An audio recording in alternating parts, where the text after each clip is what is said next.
O Senhor esteja convosco. Ele está no meio de nós. Proclamação do Evangelho de Jesus Cristo, segundo Lucas. Glória a vós, Senhor.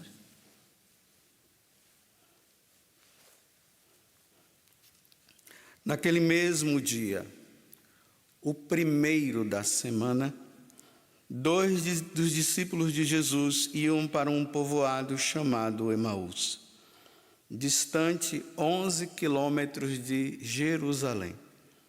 Conversavam sobre todas as coisas que tinham acontecido. Enquanto conversavam e discutiam, o próprio Jesus se aproximou e começou a caminhar com eles. Os discípulos, porém, estavam como que cegos e não o reconheceram. Então Jesus perguntou: "Que ides conversando pelo caminho?" Eles pararam com o rosto triste, e um deles, chamado Cleofas, lhes disse: "Tu és o único peregrino em Jerusalém que não sabe o que lá aconteceu nesses últimos dias?" Ele perguntou: "Que foi?" Os discípulos responderam: "O que aconteceu com Jesus, o Nazareno, que foi um profeta poderoso em obras e palavras, diante de Deus e diante de todo o povo. Nossos sumos sacerdotes e nossos chefes o entregaram para ser condenado à morte e o crucificaram. Nós esperávamos que ele fosse libertar Israel, mas, apesar de tudo isso, já faz 3 dias que todas essas coisas aconteceram.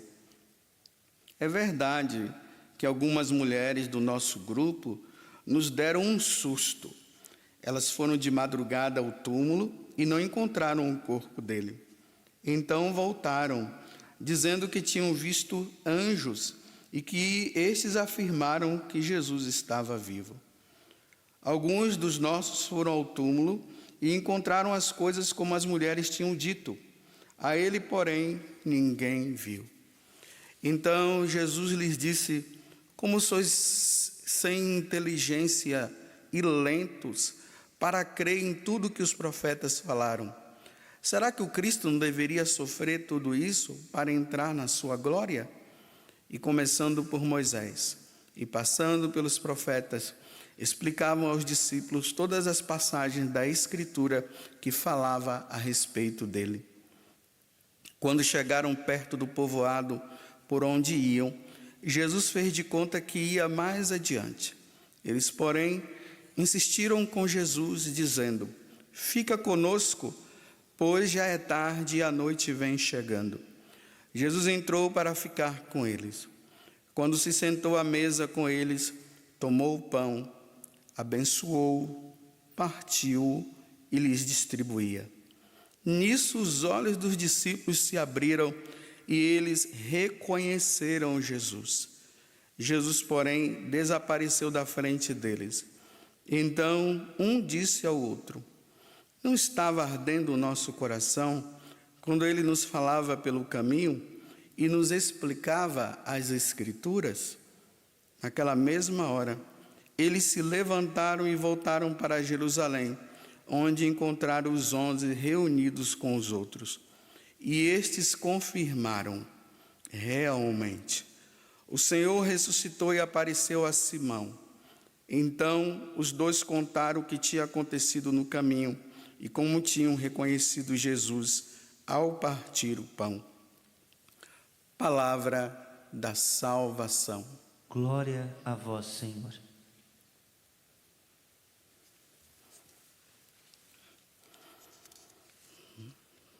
Quero começar essa homilia fazendo uma pequena recomendação para vocês que estão nos assistindo essa missa em casa. Não caiam na tentação de ficarem conversando. Nós temos uma tentação de que quando nós estamos assistindo a missa assim pela televisão, aí nós ficamos comentando, né? "Ah, o câmera errou, olha o padre, não sei o quê." Se distrai. Você está participando da missa, não é hora disso. Vamos ficar com o essencial. Mas eu estou falando isso justamente por causa do evangelho de hoje. E vocês vão compreender. Nós estamos no domingo da ressurreição. Na parte da manhã, Maria Madalena viu, se deparou com Jesus ressuscitado. Ela confundiu até ele com um jardineiro. Esse evangelho acontece à tarde do mesmo domingo. Os discípulos de Emaús vêm decepcionados, dizendo assim: é lamentável, aquele mestre morreu. E agora o que será da nossa vida? E Jesus aparece para eles. Olha bem, o pecado original, ele causou duas coisas na nossa vida. Ele permitiu, o pecado causou em nós, melhor dizendo, que nós perdêssemos a visão espiritual. Nós paramos de enxergar Deus. Para nós enxergarmos Deus, nós precisamos de um esforço muito grande e usar a fé, para que nós possamos vê-lo. E outra coisa que o pecado original também causou, foi que ele tapou os nossos ouvidos e nós não conseguimos ouvir Deus. É uma dificuldade, é um problema muito grande. A ressurreição, a paixão e morte e ressurreição de Jesus faz com que os nossos olhos passem a enxergar o que nós não conseguimos enxergar e passamos a ouvir o que nós não conseguimos ouvir. Vamos agora ao Evangelho, para vocês entenderem. Estão ali os dois discípulos de Emaús caminhando, retornando para casa, saindo de Jerusalém, voltando para casa. No caminho, Jesus aparece. Olha, esses discípulos, eles conviveram com Jesus durante 3 anos. Quando Jesus aparece ressuscitado, olha, os olhos deles estavam como que escamas. Eles não conseguiram reconhecer. Da mesma forma como Maria Madalena achou que Jesus era um jardineiro, ela também, esses dois discípulos acharam que ele era um forasteiro. Não conseguiram enxergar. Olha o que o pecado original causa isso. Nós não enxergamos. Nós não conseguimos enxergar. Dentro do sacrifício da Santa Missa, existem esses 2 momentos que a missa se divide e que nós precisamos estar atentos para que os nossos ouvidos estejam abertos e os nossos olhos estejam atentos, para nós vermos e ouvirmos. A primeira parte é essa. O Evangelho está sendo proclamado. Tanto a leitura do Antigo Testamento como o Salmo e o Evangelho foram anunciados. Nesse momento, meus irmãos, nós precisamos ter o máximo de atenção, porque Deus está nos falando. Porque nós não conseguimos ouvir Deus falar. Por isso a necessidade da atenção. Deus fala do púlpito para mim. Eu que estou anunciando, porque eu sou o sacerdote, mas ao mesmo tempo é a pessoa de Padre José Augusto que está aqui. Ao mesmo tempo que eu anuncio, eu ouço também. E você que está em casa, e você que quando está na missa, você precisa estar atento. Deus está falando com você. O que é que o diabo faz? Nos distrai. Aí nós vamos para a missa, ficamos conversando com a pessoa do lado, ficamos olhando para baixo, ficamos olhando para cima. Deus está falando, nós estamos distraídos com o celular. Olha o que é que o diabo faz. Porque a palavra de Deus, ela é salvação. Quando Deus fala, Ele está nos salvando. Por isso que quando o Evangelho termina, o sacerdote diz, palavra da salvação. Aí todos nós respondemos, glória a vós, Senhor. Como é que a palavra vai ser de salvação para você se você não consegue, se você não ouviu? Aí Jesus diz assim, vocês são sem inteligência. tardos para entender as coisas que eu falo. Foi isso que ele falou para os discípulos de Emaús. Aí Jesus começa a dizer agora, olha, vocês esqueceram que as Sagradas Escrituras, elas falaram o tempo todo da minha pessoa? E aqui diz assim, desde Moisés até aquele momento, Jesus foi mostrando pelas Sagradas Escrituras que tudo aquilo que tinha acontecido sobre Jesus, a sua morte e a sua ressurreição, já estava previsto. Mas como eles não tinham a capacidade de ouvir, então eles não entenderam. Aí sabe como é que Jesus fez? Jesus começou a dizer assim, vocês se lembram do livro do profeta Isaías, no capítulo 7, lá não fala que uma virgem daria à luz a um filho? Sou eu. Você se lembra que no livro de Miqueias, olha como é que ele vai falando, né? Aí eles vão ouvindo, ó. Você se lembra que no livro de Miqueias, lá está escrito que e tu, Belém, a menor de todas as cidades, de tu virá o Salvador? Você se lembra que Isaías 53 está dizendo, estava lá mostra que o servo, o enviado do Pai, ele ia ser entregue nas mãos dos homens, ele iria como um cordeiro para ser morto, e ia ser colocado entre dois facínoras. Vocês não se lembram disso? Olha, coração começa a arder.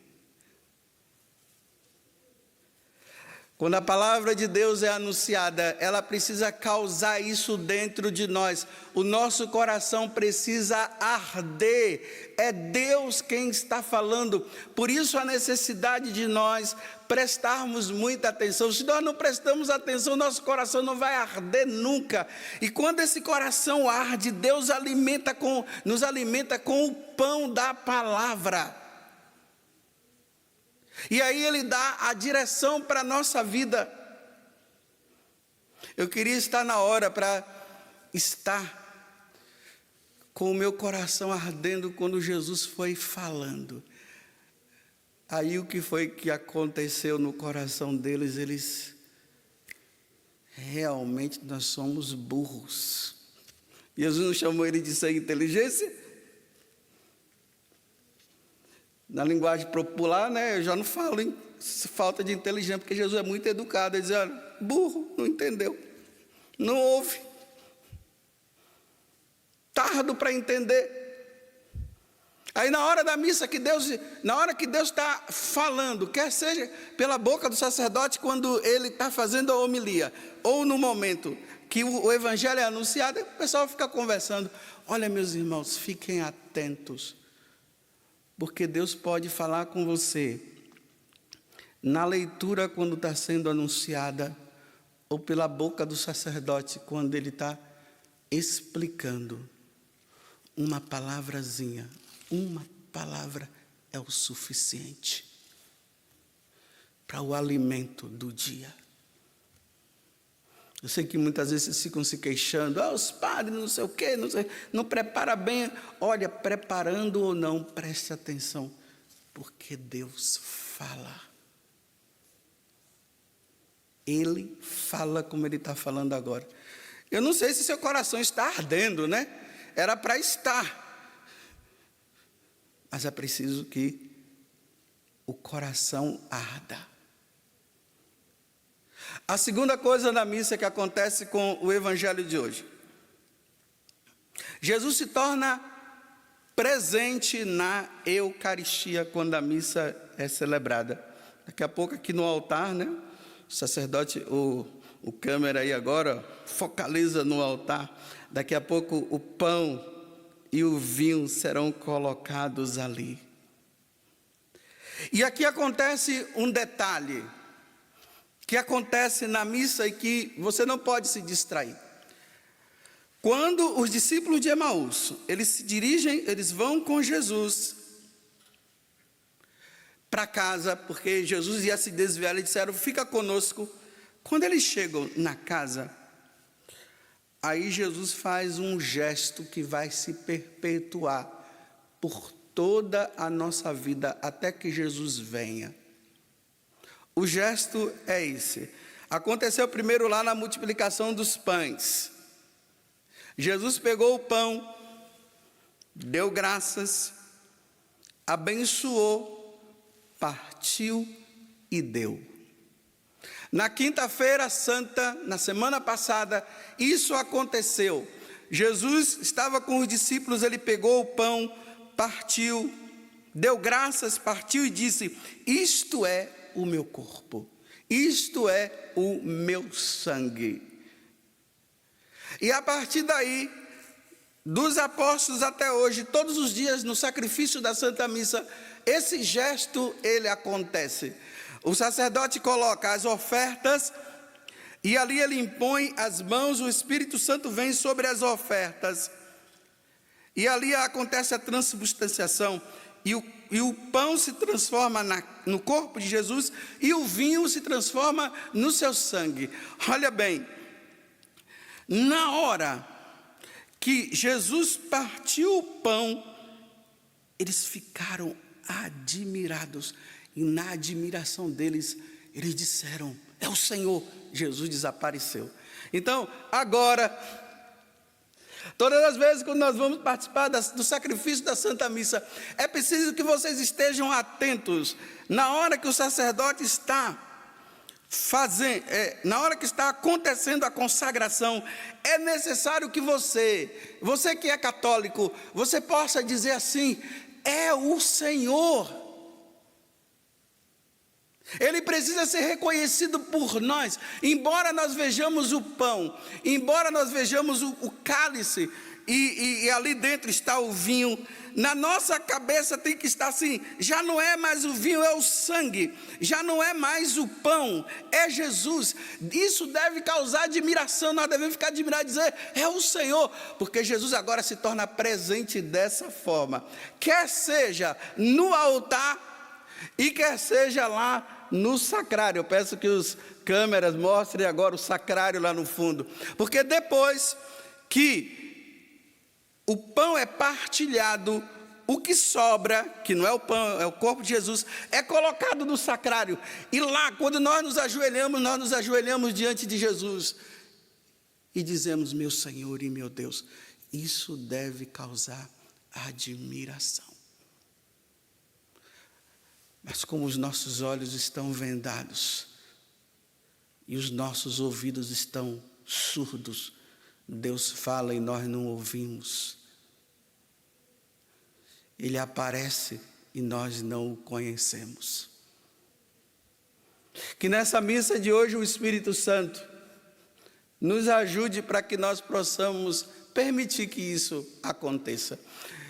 São Felipe Neri, quando ele ia celebrar a missa, ele ficava tão admirado, e São José de Cupertino, que na hora que ele erguia, ele ia erguendo, e ele também ia subindo, e ia ficando, e levitava com a hóstia na mão, e ficava ali um tempo, e até brigavam com ele, né? Está demorando demais com a missa, né? Porque na hora que ele parava e se admirava, ele via o Senhor, que nós precisamos ver. Um outro fato que eu queria dizer, Santo Agostinho, a conversão dele acontece dentro da missa. Agora eu esqueci o nome do bispo que estava celebrando a missa. Santo Ambrósio, obrigado. Quando Santo Ambrósio estava celebrando, Santo Agostinho ia passando, e quando a palavra estava sendo proclamada, ele foi tocado, e aconteceu a conversão na vida de Santo Agostinho. Porque a palavra, ele ouviu e mudou. É isso que a palavra de Deus, quando é anunciada, deve causar no nosso coração. E o último, para terminar, dois garotinhos protestantes, um era protestante e outro era católico. Aí o garotinho católico disse, vamos participar da missa. Aí o menino, não vou participar da missa não, porque minha mãe disse que isso aí não tem nada a ver e tal. Vamos. O garoto foi. Aí o menino participou com toda a atenção, o protestante. Quando terminou a missa, ele foi lá na sacristia e disse assim, padre, eu quero comer aquele pão que o senhor ergueu lá. Aí o padre foi lá, pegou a hóstia que não era consagrada e deu para ele. E ele disse, essa não, eu quero aquela da missa que brilhava quando o Senhor erguia. Louvado seja nosso Senhor Jesus Cristo, para sempre seja louvado.